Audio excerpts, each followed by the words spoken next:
Kan ini disebut proyek strategis nasional. Strategis nasional itu apa di situ?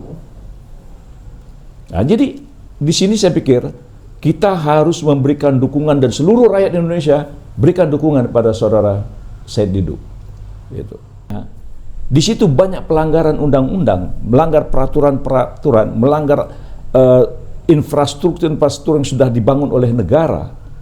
Ya, maka itu perlu dievaluasi, perlu digugat, dan perlu dituntut. Jadi pemerintah yang mengeluarkan surat keputusan penunjukan tentang proyek strategis nasional itu harus bertanggung jawab. Apalagi kalau nuansanya menggusur rakyat. Nah, kalau saya mengatakan bahwa kenapa kaum pribumi itu digusur, gitu loh. Tegasnya seperti itu ya? Ya. Kenapa kaum pribumi itu digusur? Kenapa tidak berpikir bagaimana memakmurkan, mensejahterakan masyarakat? Apakah kita tidak bisa membangun kawasan strategis itu dengan mensejahterakan, memakmurkan masyarakat? Anda menyaksikan Just Talk, Justice Talk Show. Bincang-bincang keadilan, politik, hukum, ekonomi, dan budaya bersama Hadi Priyono dari Jurnal Politik TV yang diberdayakan oleh visibangsa.com. Media merdeka mencerahkan bangsa. Pemirsa, berjumpa lagi dalam bincang spesial Jurnal Politik TV yang diberdayakan oleh visibangsa.com. Just Talk, Justice Talk Show, bincang keadilan seputar ekonomi, hukum, dan politik. Perkembangan terkini dalam sepekan ini viral video dukungan kepada Said Didu. Seperti biasa kita ditemani oleh narasumber tetap kita, Dr. M.S. Kaban, untuk berbincang-bincang menelaah perkembangan yang viral ini. I stand with Said Didu. Pak Kaban, ini viral. Sejumlah tokoh-tokoh aktivis, ada Sahganda Nainggolan, ada banyak tokoh-tokoh yang menyatakan berdiri bersama Said Didu. Seperti kita ketahui dan Pak Kaban juga mengikuti lantangnya Pak Said Didu membela kepentingan rakyat seputar PSN, program strategis nasional yang menurut sejumlah pihak sebenarnya ini proyek swasta ini. Kenapa kok bisa jadi proyek strategis nasional? Pak Kaban melihatnya atau mengikutinya seperti apa ini? Ya, terima kasih Bung Hadi dan seluruh pemirsa. Mari kita mohon kekuatan kepada Tuhan Yang Maha Kuasa agar saudara Said Didu tetap teguh dan tegar dalam menghadapi semua tantangan, dan kita harus memberikan dukungan dan pembelaan kepada saudara Said Didu. Persoalannya bukan pada Said Didunya, ya. Persoalannya adalah tentang nilai, ya, prinsip dasar tentang bagaimana kita harus membela rakyat. Jadi apa yang disuarakan oleh Said Didu itu adalah pembelaan tentang hak-hak fundamental rakyat yang berhubungan dengan kehidupan. Nah, apalagi di situ ada nuansa. Nah, jadi proyek strategis nasional itu logika hukum, ya, yang kita pahami itu adalah negara, pemerintah. Ya. Kenapa ini proyek strategis nasional ini yang menyangkut wilayah, ya, itu dikuasai oleh yang sifatnya swasta. Di sini timbul perdebatan hukum. Di lapangan sesungguhnya adalah proyek swasta, ya? Nah, ini persoalan hukum. Jadi berlindung di balik sebuah SK yang dikeluarkan oleh negara. Jadi sebenarnya persoalan PSN ini itu bukan hanya PIK, ya. Di seluruh wilayah Indonesia banyak terjadi seperti itu, dan itu tidak boleh dibiarkan karena nuansanya adalah penggusuran kaum pribumi. Nah, ini berbahaya. Ya. Jadi mulai dari desa, kecamatan, kabupaten, kota, provinsi sampai presiden, semua orang yang mendapat amanah kepemimpinan struktural, dia harus berpikir bagaimana melindungi rakyatnya. Ya. Bagaimana dia mensejahterakan rakyatnya. Bagaimana dia harus memakmurkan rakyatnya. Bukan berlindung di balik selembar kertas yang kemudian dengan berbagai macam alasan, langkah tindakan, dan kemudian menggusur rakyat. Saya kira apa yang disampaikan oleh Said Didu itu adalah memperjuangkan hakikat nasib rakyat itu. Itu harus dilindungi. Dan Said Didu harus didukung. Kita bersyukur, ya, kita bersyukur ada anak bangsa yang mau menyuarakan itu. Nah, oleh karena itu sebenarnya, ya, saya berpendapat seharusnya Presiden mengevaluasi PSN ini. Ya, jadi PSN ini harus dievaluasi dan kemudian dicabut dan dievaluasi, diaudit langkah-langkah menggunakan PSN itu sehingga timbul kerugian masyarakat dan penggusuran masyarakat. Jadi jika di situ ada nuansa pelanggaran undang-undang, pelanggaran peraturan, ya wajar mereka Anda ingin menyebut ini digugat ke swasta pengadilan. oligarki lah katakan berlindung di balik undang-undang Ya, PSN? karena sangat tidak kenapa tidak mungkin? Karena untuk melakukan itu perlu biaya yang besar.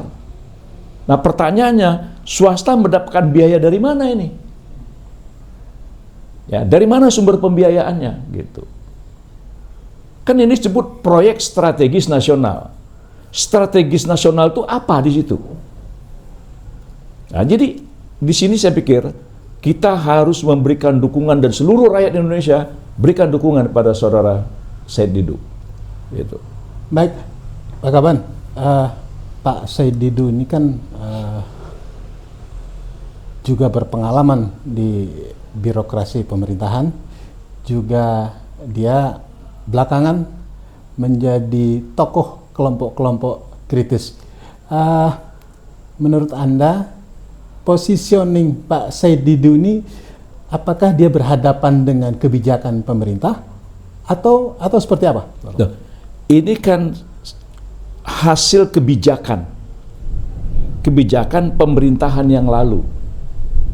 Ya. Nah, karena nuansanya dalam prakteknya di situ banyak pelanggaran undang-undang, melanggar peraturan-peraturan, melanggar infrastruktur yang sudah dibangun oleh negara, ya, maka itu perlu dievaluasi, perlu digugat, dan perlu dituntut. Jadi pemerintah yang mengeluarkan surat keputusan penunjukan tentang proyek strategis nasional itu harus bertanggung jawab. Apalagi kalau nuansanya menggusur rakyat. Nah, kalau saya mengatakan bahwa kenapa kaum pribumi itu digusur? Gitu loh. Tegasnya seperti itu ya? Ya. Kenapa kaum pribumi itu digusur? Kenapa tidak berpikir bagaimana memakmurkan, mensejahterakan masyarakat? Apakah kita tidak bisa membangun kawasan strategis itu dengan mensejahterakan, memakmurkan masyarakat itu? Kenapa harus digusur? Nah, jadi nuansa ini yang harus kita ingin tegaskan. Jadi bangun negara ini sesuai dengan amanatnya. Kebijakan itu karena namanya strategis nasional harus sebesar-besar kemakmuran rakyat. Nah, itu loh. Nah, pertanyaannya, setelah mereka digusur, hidup mereka seperti apa? Pak Kaban, kebijakan ini kan ditempuh oleh pemerintah, ada pemerintah pusat, pemerintah daerah, sampai lapisan yang paling bawah adalah pemerintahan desa. Kita tahu dan membaca di media, bahkan pemerintah desa yang dulu menjadi pamongnya rakyat, tempat rakyat mengeluh sepanjang sejarah kan begitu para kepala desa ini. Tapi justru kepala desa kembali lagi dengan berlindung di balik selembar kertas itu malah menjadi pihak yang mendorong-dorong rakyat untuk menjual tanahnya dengan harga murah. Pak Kaban melihat seperti apa? Nah, di sini Bung Adi, ya, kepada seluruh kepala-kepala desa di seluruh Indonesia, adanya desa itu kan karena adanya undang-undang pembangunan desa. Ya kan? Nah, agar supaya para pamong-pamong rakyat yang terwakili di desa-desa ini, kepala-kepala desa ini, maka berhimpunlah dalam satu wadah namanya abdesi. Jadi tujuannya adalah bagaimana memperjuangkan ya nasib rakyat yang ada di desa-desa dengan adanya undang-undang pembangunan desa. Jadi intinya adalah undang-undang itu mengamanatkan bagaimana kepala-kepala desa itu mereka harus memperjuangkan nasib hajat hidup seluruh rakyat yang ada di desa itu. Nah, yang sangat diherankan, yang sangat kita herankan adalah kenapa tiba-tiba ada oknum. Nah, kenapa ada oknum yang mengatasnamakan gitu, abdesi, melakukan gugatan kepada Said Didu. Bukankah yang diperjuangkan Said Didu itu sesuai dengan amanat yang ada dalam undang-undang? Lalu pertanyaannya, oknum kepala desa yang menggugat Said Didu itu, dia sebenarnya memperjuangkan siapa? Siapa sebenarnya yang dia perjuangkan? Kalau aparat desa terlibat membujuk rakyatnya menjual tanahnya dengan harga murah, lalu kemudian mendapat komisi, bukankah ini sebuah pengkhianatan terhadap masyarakat desa? Nah, saya pikir rakyat desa perlu mengevaluasi posisi kepala-kepala desa yang seperti itu. Tapi sepengetahuan saya, banyak kepala-kepala desa itu mereka bersuara untuk kepentingan rakyatnya. Ya. Jadi seharusnya abdesi itu berterima kasih. Mestinya abdesi justru berterima kasih menertibkan aparat desa yang jadi dia harus menegur teman-temannya, sejawatnya, kenapa ada rakyat yang dibayar murah, mereka tergusur, ya. Dan kalau betul beritanya itu dengan harga 50.000, di mana di Indonesia nih sekarang bisa beli tanah 50.000 rupiah per meter? Bukankah itu semakin memiskinkan rakyat?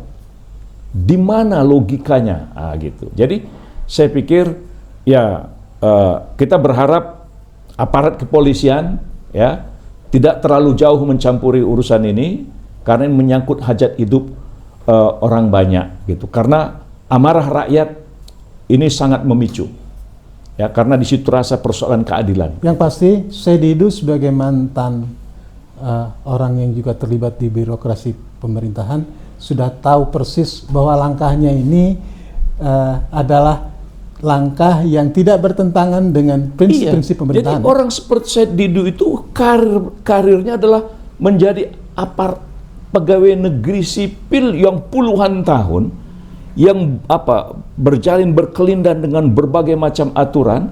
Nah, dia menyuarakan itu seperti apa yang diamanatkan oleh undang-undang.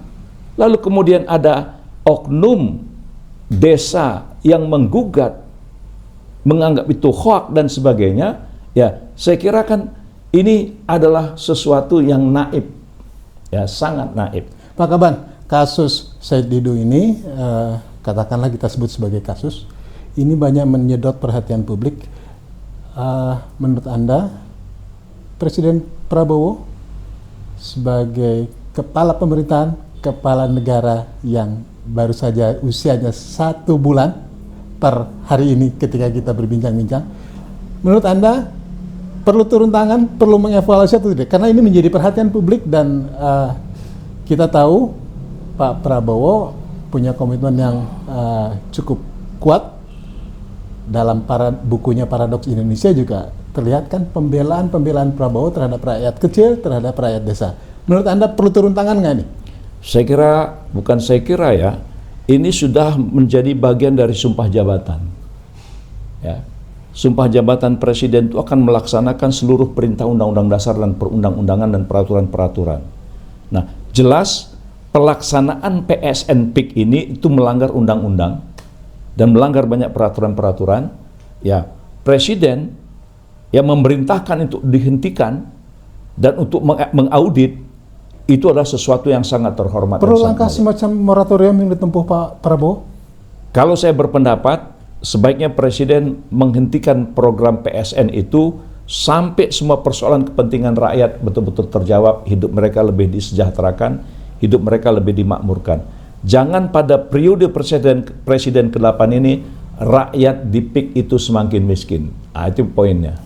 Baik, Pak Kaban, kita nantikan saja apakah pemerintah baru kita ini akan lebih berpihak kepada rakyat atau apa langkah-langkah yang akan ditempuh. Kita nantikan saja. Ya, kita Terima berdoa. kasih, Pak Kaban. Terima kasih. Pemirsa, nantikan bincang menarik lainnya seputar perkembangan politik di tanah air hanya di Jurnal Politik TV yang diberdayakan oleh visibangsa.com. Media merdeka mencerahkan bangsa. Billahi taufiq wal hidayah. Wassalamualaikum warahmatullahi wabarakatuh. Merdeka! Merdeka, Allahu Akbar. Anda menyaksikan Just Talk, Justice Talk Show. Bincang-bincang keadilan, politik, hukum, ekonomi, dan budaya bersama Hadi Priyono dari Jurnal Politik TV yang diberdayakan oleh visibangsa.com. Media merdeka mencerahkan bangsa.